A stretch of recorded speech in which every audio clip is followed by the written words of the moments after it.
So let's evaluate letter C. Evaluate the effective pressure in kilopascal when there is no water in the sand layer but remains in moist condition at the same degree of saturation. So again, the degree of saturation is given in our problem. That's lowered to 20%.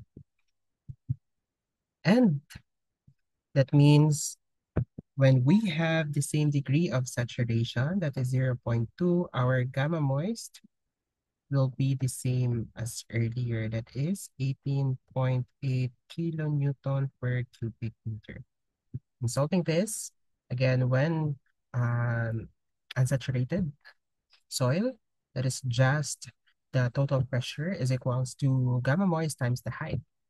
So for the P effective, that is gamma moist of the sand times the height of the sand plus the saturated unit weight of the clay minus the unit weight of the water times the height, mid height of the clay. That's height mid. So P effective is equals to 18.8 kilonewton times 15.2 plus 18.8, sorry for that, minus 9.81 times 3.8.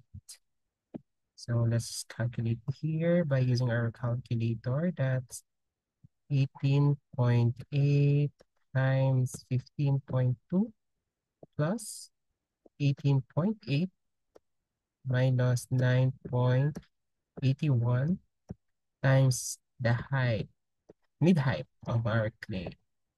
And we have 319.92 kilonewton per meter squared, or that's 319.92 kilonewton per meter squared, or kVA.